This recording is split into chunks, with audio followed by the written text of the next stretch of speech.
আসিয়া। আহা, আল্লাহর সামনে একবার মাথা নত করেছে, পৃথিবীর কোন শক্তির সামনে মাথা নত করে নাই। আসিয়া এবং ফেরাউনের ফিনান্স মিনিস্টার, অর্থমন্ত্রীর বিবি লুকিয়ে কালিমা পড়েছে, সাইয়েদনা মূসা আলাইহিস সালামের উপর ঈমান এনেছে। ফেরাউন শুনে দুইজনকে ডেকে নিয়ে আসলো। অর্থমন্ত্রীর বউয়ের সাথে দুধের বাচ্চা, বলল দুইজন নাকি ঈমান এনেছো লুকিয়ে লুকিয়ে, এক আল্লাহরে ছাড়ো, আমি ফেরাউনরে সেজদা দাও। এরা বলল জীবন যাবে কিন্তু ঈমান যাবে না, জীবন দিব কিন্তু ঈমান দিব। প্রথমে ধরলো অর্থমন্ত্রীর বউকে, তাড়াতাড়ি আমার পায়ে সেজদায় লুটিয়ে পড়ো। সে বলে না, জীবন যাবে ঈমান যাবে না। বলল তাই নাকি, দেখি তোমার ঈমানের কত পাওয়ার। জল্লাদরে বলল কড়াইয়ের ভেতরে আগুন গরম করো, তৈল গরম করো, দুধের বাচ্চাটারে টেনে নিয়ে তেলের মধ্যে ছেড়ে দাও। কল্পনা করতে পারেন?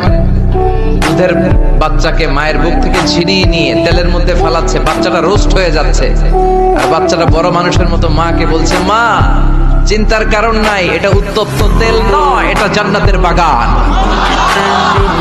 ভয় নাই মা, তুমি চলে আসো, তুমিও লাফিয়ে পড়ো, শাহাদাতের পেয়ালা থেকে মিষ্টি সুধা পান করো।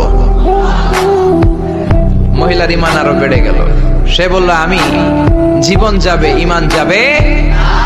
ফেরাউন বলল তোর ঈমান কত আমি দেখে নেব। এই মহিলাটাকেও উত্তপ্ত তেলের মধ্যে ছেড়ে দেয়। বাকি রইল ফেরাউনের বউ আসিয়া। আসিয়ারে ফেরাউন বলল, আসিয়া এক আল্লাহর ইবাদত ছাড়ো, আমারে সেজদা দাও। আসিয়ারও এক কথা, জীবন দিব ঈমান দিব। ফেরাউন বলে, আসিয়া তোরে উলঙ্গ করব, বউ হয়েছিস, আই ডোন্ট কেয়ার।